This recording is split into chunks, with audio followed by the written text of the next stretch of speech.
ಎಲ್ಲ ದೇವಗಿರಿ ಯಲ್ಲಾಪುರ ಗ್ರಾಮದ ಎಲ್ಲ ಗುರು ಹಿರಿಯರಿಗೆ ನಮಸ್ಕರಿಸುತ್ತಾ, ಇವತ್ತಿನ ದಿವಸ ಏನು ವಯಸ್ಸಾದಂಥವರಿಗೆ ಮತ್ತು ವಿಕಲಚೇತನರಿಗೆ ಸರ್ಕಾರದಿಂದ ಸಿಗ್ತಕ್ಕಂಥ ಸೌಲಭ್ಯವನ್ನು ನಮ್ಮ ಬಿಜೆಪಿ ಪಕ್ಷದ ಕಾರ್ಯಕರ್ತರಾದಂಥ ಕೃಷ್ಣ ಲಮಾಣಿ ಅವರು ಮತ್ತು ಇಲ್ಲೆಲ್ಲ ನಮ್ಮ ಹಿರಿಯರ ಒಂದು ಮಾರ್ಗದರ್ಶನದಲ್ಲಿ ಇವತ್ತು ಅವರಿಗೆಲ್ಲ ಬಡವರಿಗೆ ಅನುಕೂಲ ಆಗಲಿ ಅಂತಕ್ಕಂಥ ಉದ್ದೇಶವನ್ನು ಇಟ್ಕೊಂಡು ಇವತ್ತು ಮಾಶಾಸನಗಳ ಮುಂಜೂರಿ ಮಾಡಿಸಿ ಇವತ್ತು ಅವರಿಗೆ ಅನುಕೂಲ ಆಗಲಿ, ಮುಂದೆ ಅವರಿಗೆ ಸಣ್ಣ ಪುಟ್ಟ ಉಪಜೀವನಕ್ಕಾದರೂ ಅದು ಅನುಕೂಲ ಆಗಲಿ ಅಂತಕ್ಕಂಥ ಉದ್ದೇಶವನ್ನು ಇಟ್ಕೊಂಡು ಇವತ್ತು ಅವು ಪ್ರಮಾಣ ಪತ್ರಗಳನ್ನು ಏನು ವಿಕಲಚೇತನ ಮಾಶಾಸನ ಇರ್ಬೋದು, ವೃದ್ಧಾಪ ಮಾಶಾಸನ ಇರ್ಬೋದು, ಸಂಧ್ಯಾ ಸುರಕ್ಷಾ ಇರ್ಬೋದು ಮತ್ತು ವಿಧವಾ ವೇತನ ಇರ್ಬೋದು,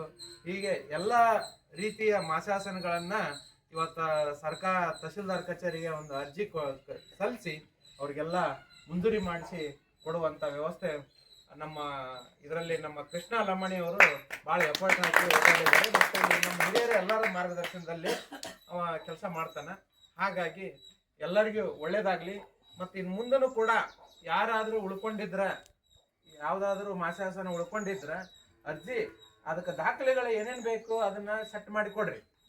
ಅಲ್ಲಿ ಬೇಕಾದ್ರೆ ಫೀಸು ಅದು ಏನು ಕಟ್ಟಿದಿರ್ತೈತೆ ನಾನಾ ಕಟ್ಟಿ ನಿಮಗೆಲ್ಲ ಅದನ್ನು ಮಂಜೂರಿ ಮಾಡಿಕೊಡ್ತೀವಿ.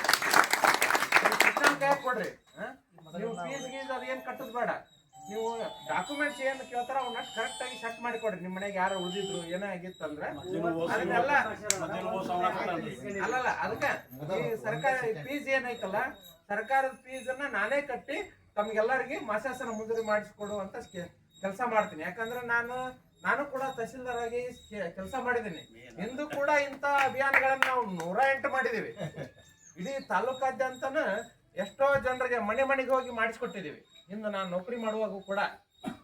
ಹಾಗಾಗಿ ಈಗೂ ಕೂಡ ನಾನು ಒಬ್ಬ ಸಾಮಾನ್ಯ ಎಲ್ಲರ ಸೇವಕ ಅಂತ ನಾನು ಬೀದಿಗೆ ಇಳಿದಿದ್ದೀನಿ ನೌಕರಿ ಬಿಟ್ಟು. ಮತ್ತು ಆ ಕೆಲಸನ ನಮ್ದು. ಹಾಗಾಗಿ ತಮ್ಮೆಲ್ಲರ ಜೊತೆಗೆ ನಾವು ಇರ್ತೀವಿ. ಆಮ್ಯಾಗ ನಂದು ಉದ್ದೇಶ ಇಷ್ಟೇ, ನಾನು ಏನಪ್ಪಾ ಅಂದ್ರೆ ಭ್ರಷ್ಟಾಚಾರ ಮಾಡಂಗಿಲ್ಲ, ಭ್ರಷ್ಟಾಚಾರ ವಿರೋಧಿ. ನಾನು ಭ್ರಷ್ಟಾಚಾರ ಮಾಡೋರ್ನು ಮಾಡಿಸ್ಕೊಡಂಗಿಲ್ಲ, ಅದು ನನ್ನ ಗುರಿ.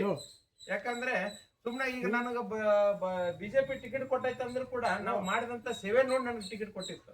ಬೇರೆ ಏನೂ ಕಾರಣ ಇಲ್ಲ, ನನ್ನ ಹತ್ರ ದುಡ್ಡು ಇದ್ದಿದ್ದಿಲ್ಲ, ಏನಿದ್ದಿದ್ದಿಲ್ಲ. ಆದ್ರೂ ಕೂಡ ಏನು ಕಡಿಮೆ ಅವರ ಓಟ್ ಬಂದು ಬರೀ 15 ದಿನದಲ್ಲಿ. ಏನು ಹುಡುಗಾಟ ಅಲ್ಲ, ಅಂದ್ರೆ ನಿಮ್ಮಂತರ ಎಲ್ಲರ ಆಶೀರ್ವಾದ ಐತಂತಂದು ಅಷ್ಟು ಓಟ್ ಬಂದು, ಏನು ಸುಮ್ಮನೆ ಅಲ್ಲ.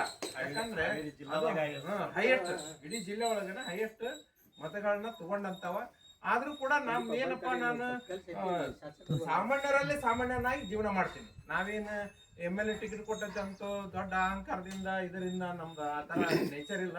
ನಾನು ನೌಕರಿ ಮಾಡುವಾಗೂ ಇದೇ ಥರ ಇದ್ದೆ, ಈಗೂನು ಇದೇ ಥರ ಇರ್ತೀನಿ, ಮುಂದೂ ಇದೇ ಥರ ಇರ್ತೀನಿ. ನಾನು ಏನು ಬೇಕಾದಂಥ ಹುದ್ದೆ ಬಂದರೂ ಕೂಡ ಇದೇ ಜೀವನ ಶೈಲಿಯಲ್ಲೇ ನಾನು ಜೀವನ ನಡೆಸ್ತೀನಿ ಅಂತ ಹೇಳಿ ತಮ್ಮೆಲ್ಲರಿಗೂ ಈ ಒಂದು ಸಂದರ್ಭದಲ್ಲಿ ನನಗೆ ಸನ್ಮಾನ ಮಾಡಿದ್ದಕ್ಕೆ ತಮ್ಮೆಲ್ಲರಿಗೂ ವಂದಿಸಿ ನನ್ನ ಮಾತನ್ನು ಮುಗಿಸುತ್ತೇನೆ. ಜೈ ಹಿಂದ್, ಜೈ ಕರ್ನಾಟಕ.